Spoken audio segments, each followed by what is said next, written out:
दोस्तों एक लड़की होती है जिसका नाम रानी होता है और रानी की उम्र तकरीबन 15 से 16 साल के आसपास थी और वो देखने में इतनी ज़्यादा बेहद खूबसूरत थी। और दोस्तों उसके घर पे जो है एक फ्लैट खाली पड़ा हुआ था जिसको उसके पिताजी जो है वो किराए पर देना चाहते थे।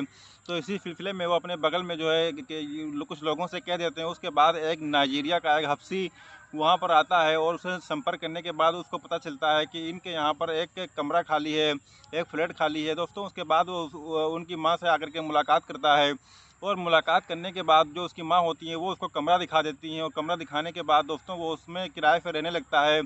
और तकरीबन उसको कमरा जो है लिए हुए उसको 15 दिन ही गुजरे थे। दोस्तों उसके बाद एक दिन ऐसा होता है कि रानी नाम की लड़की जो होती है वो ऊपर कुछ सामान लेने के लिए जाती है। तभी वो उसकी खिड़की से झांक करके कुछ अंदर देखती है और जैसे ही वो अंदर देखती है तो वो निर्वस्त्र होकर के यानी कि सारे कपड़े उतार करके वो उसमें जो है लेटा हुआ था और अश्लील वीडियो देख रहा था और हफ्त मैथुन भी कर रहा था। दोस्तों इस तरीके से उसको इस अवस्था में वो रानी जैसे ही देखती है तो वो उल्टे पैर अपने जो है कमरे में वापस चली जाती है और उसको रात भर नींद नहीं आती है। दोस्तों इस तरीके से उस रानी को जब कभी भी मौका मिलता तो वो उसके खिड़की में जा कर के झांकती ज़रूर थी और उसमें देखती थी। उसको बहुत ही ज़्यादा इस चीज़ में जो है आनंद आता था। दोस्तों लेकिन 15 दिन गुजर जाने के बाद वो उस नाइजीरियन हफ्सी के साथ कुछ ऐसा कर देती है जिसको सुनने के बाद आप भी जो है परेशान हो जाएंगे और आप भी दंग हो जाएंगे कि आखिर ये लड़की इसके साथ ऐसा कैसे कर सकती है। दोस्तों जो है आदाब नमस्कार, मैं शादाब खान। अगर आप हमारे चैनल पर नए हैं तो वही रिक्वेस्ट है कि आप हमारे चैनल को सब्सक्राइब जरूर कर दीजिएगा और कहानी को जो है लाइक कीजिएगा और कमेंट बॉक्स में अपना नाम और पता ज़रूर लिखिएगा ताकि आपके नाम की मैं अगले एपिसोड के लास्ट में मैं आपके नाम को जो है ले सकूं। दोस्तों चलते हैं सीधे कहानी की तरफ। दोस्तों दरअसल ये कहानी जो है मुंबई की है। मुंबई में एक बहुत ही सर्वोच्च संपन्न परिवार रहा करता था जिसका नाम अशोक था। तो अशोक परिवार के मुखिया का नाम था और उनकी बीवी होती है। बीवी के साथ में 3 बच्चे होते हैं। 3 बच्चों में उनके जो है दो लड़के होते हैं और एक लड़की होती है। 2 लड़के अपने अपने काम में बिज़ी होते हैं और उनकी शादी हो जाती है। लेकिन जो एक लड़की होती है जिसकी उम्र अभी तकरीबन 15 से 16 साल के ही आसपास थी और उसका नाम रानी होता है। तो वो पास के ही कॉलेज में पढ़ाई लिखाई क्या करती थी और उसका जो है सपना था कि वो किसी भी तरीके से वो कोई अधिकारी बने या कोई ऐसा काम करे, कोई ऐसी नौकरी करे जिसमें उसके पिताजी का, उसके माता जी का, उसके घर वालों का नाम रोशन हो सके। उसकी सोच यही थी और घर वाले भी उसको हर हाल में पढ़ाना चाहते थे ताकि जो है उसकी तमाम जो है समस्याएं हल हो सकें और उनका भी नाम रोशन हो सके समाज में। तो इस तरीके से वो भी उसको पढ़ाते रहते हैं और वो पढ़ाई लिखाई में बहुत ही अच्छी थी क्योंकि हर सब्जेक्ट में वो बहुत ही अच्छे अंक लाती थी। इस तरीके से दोस्तों सिलसिला जो है जारी रहता है और एक दिन ऐसा होता है क्योंकि उसके जो पिताजी थे उनका जो पूरा मकान था वो मकान 3 फ्लोर का था। एक ग्राउंड फ्लोर था और एक फर्स्ट फ्लोर, एक सेकेंड फ्लोर। इस तरीके से 3 फ्लोर होते हैं उसमें। तो उसमें जो ग्राउंड फ्लोर होता है तो ग्राउंड फ्लोर उन्होंने एक फैमिली को जो है किराए पर दे रखा था पहले ही से। और जो सेकंड से जो फर्स्ट फ्लोर होता है उसमें उनका खुद का पूरा परिवार यानी कि रानी का पूरा परिवार उसमें रहा करता था। और ऊपर का जो सेकंड फ्लोर था तो सेकंड फ्लोर खाली पड़ा हुआ था। तो वो लोग सोचते हैं कि क्यों ना इसको भी किराए से उठा दिया जाए। दोस्तों उसके बाद जो अगल बगल के दुकानदार लोग होते हैं तो उनसे वो जाके संपर्क करते हैं उसके पिताजी और कहते हैं कि हमारा ऊपर का फ्लैट जो है खाली पड़ा हुआ है, अगर कोई भी किराए से लेने के लिए आए तो आप हमारे घर पर उसको भेज दीजिएगा। दोस्तों उसके बाद तकरीबन 1 हफ़्ता ही गुजरता है और 1 हफ़्ते के बाद वो नाइजीरिया का काला हफ्सी वो आता है और वो आस पड़ोस की दुकानों पर जो है संपर्क करता है कि कहीं पर कोई किराए का मकान हमें मिल जाए। दोस्तों उस तरीके से वो जो दुकानदार होता है वो उसको पूरी जानकारी देता है और जानकारी देने के बाद वो नाइजीरिया का हफ्सी उसके यहाँ जाता है और जाने के बाद बेल बजाता है। बेल बजाने के बाद जब जो रानी होती है लड़की, उसकी माताजी जब घर के बाहर निकलती हैं, उनसे बातचीत होती है तो वो कहता है कि दरअसल एक दुकान के पे हम गए थे तो वहाँ पे ये सूचना मिली है कि आपके यहाँ फ्लैट खाली पड़ा हुआ है कि किराए पे देने के लिए। तो वो कहती है कि हाँ। उसके बाद दोस्तों जो उसकी रानी की माँ होती है वो जा कर के वो फ्लैट जो है उसको नाइजीरिया के हफ्सी को दिखा देती हैं और वो जो नाइजीरिया का हफ्सी होता है उसका नाम माइकल होता है, उसको जाके दिखाती हैं। दिखाने के बाद दोस्तों उसको फ्लैट बहुत ही ज़्यादा पसंद आ जाता है और जैसे उसको फ्लैट पसंद आता है वो कुछ रुपये उनको एडवांस में भी दे देता है और कुछ ही समय के बाद वो अपना सारा सामान ला करके उन्हीं के यहाँ शिफ्ट हो जाता है। दोस्तों क्योंकि वो एक प्राइवेट कंपनी में काम किया करता था और उसकी ड्यूटी सुबह 10 बजे से शाम के 4 बजे तक थी। तो इस तरीके से वो सुबह ड्यूटी को जाया करता और शाम को अपनी ड्यूटी से 4 बजे वापस आ जाया करता और अपना खाना बना के खा पी के जो है आराम से लेटता। लेकिन दोस्तों वो अपने कमरे में जैसे ही लेटता था तो अपने कमरे में लेटने के बाद दोस्तों वो पूरी तरीके से निर्वस्त्र हो जाता था, यानी कि अपने वो सारे कपड़े उतार दिया करता था। और क्योंकि वो 25 साल का एक हट्टा कट्टा नौजवान लड़का था और वो सारे कपड़े उतारने के बाद अपने मोबाइल में अश्लील वीडियो चला करके वो देखा करता और साथ में हफ्त मैथुन भी किया करता था। दोस्तों इस तरीके की उसकी कुछ आदतें थी। तो एक दिन ऐसा होता है कि जो रानी होती है, तो रानी की माँ की कुछ तबीयत ख़राब थी। तो वो अपनी बेटी रानी से कहती हैं कि बेटी जो है तुम्हारे हमारी कुछ तबीयत ख़राब है, तो तुम एक काम करो कि 1 कप चाय हमको बना के दे दो। तो रानी कहती है ठीक है।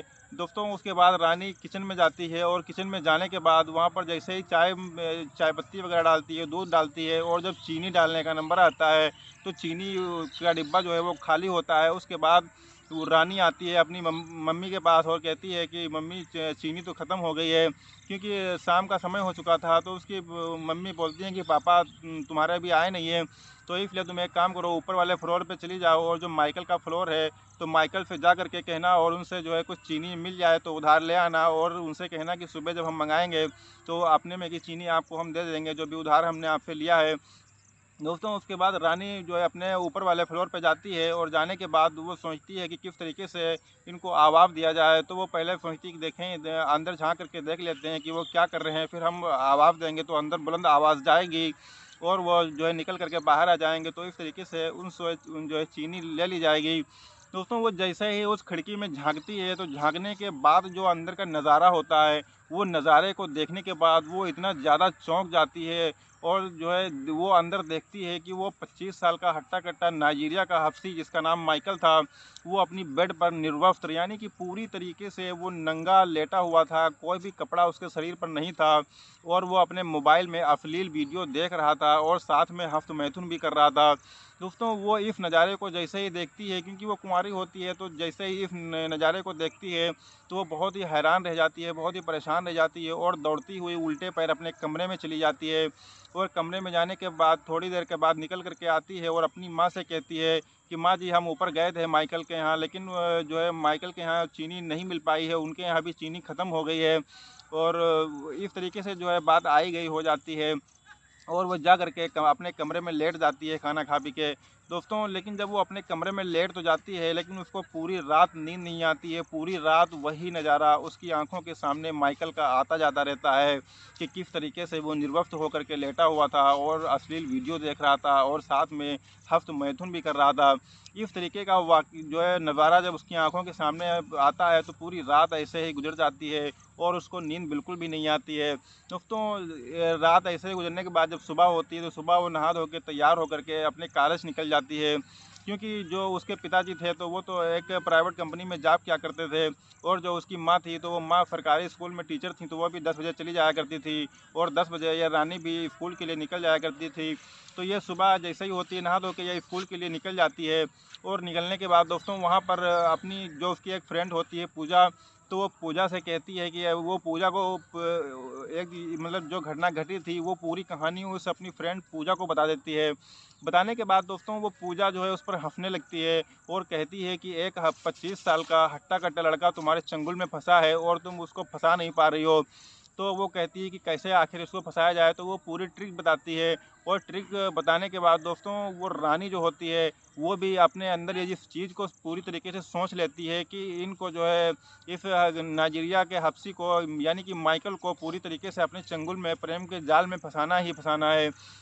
दोस्तों इस तरीके से जो है ये मामला चलता रहता है और एक दिन ऐसा होता है कि ये जो माइकल होता है तो ये अपने कमरे में रात के 8 बजे तकरीबन लेटा हुआ था और जो है ये क्योंकि इसका यह रोज़ का काम हो गया था कि जब भी उसको मौका मिलता रानी को तो वो उसके कमरे में खिड़की से जो है झांकती रहती थी।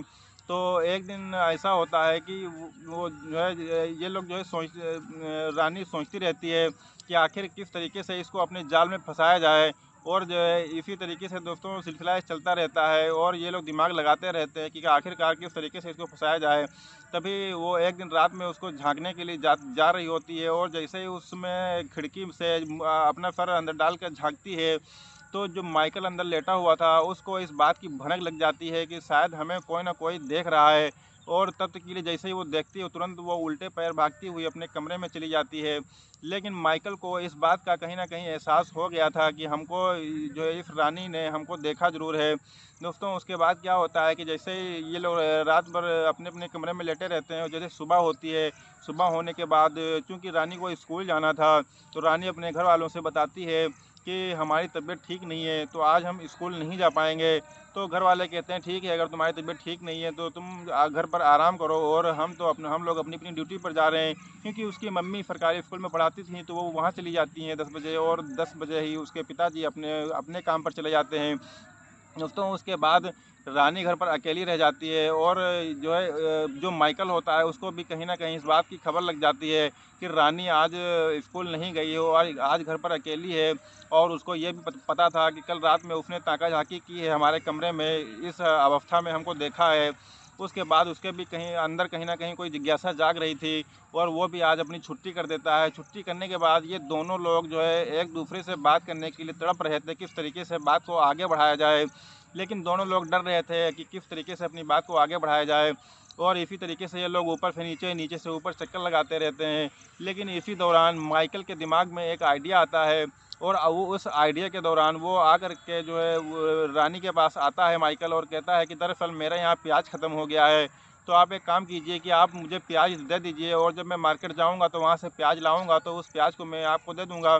दोस्तों उसके बाद रानी अपने किचन में जाती है और किचन में जाने के बाद उसको प्याज ला कर के उसके हाथ में थमा देती है। लेकिन वो प्याज जैसे ही उसको ला कर के थमाती है तो वो उसका हाथ पकड़ लेता है और अपनी तरफ खींचने लगता है, यानी कि अपनी बाहों में उसे भरने लगता है। लेकिन जो है उसको उसके बाद वो उससे पूछता है कि आखिर तुम ये बताओ कल रात में तुम हमारे कमरे में ताका-झाकी क्यों कर रही थी? तो वो जो है कुछ बोलती ही नहीं है और हँसती है और शर्मा जाती है। दोस्तों उसके बाद चूँकि वो अपनी तरफ उसको खींच रहा था तो उसको लगता है कि जो है ये लड़की पूरी तरीके से हमारे जाल में फँस चुकी है।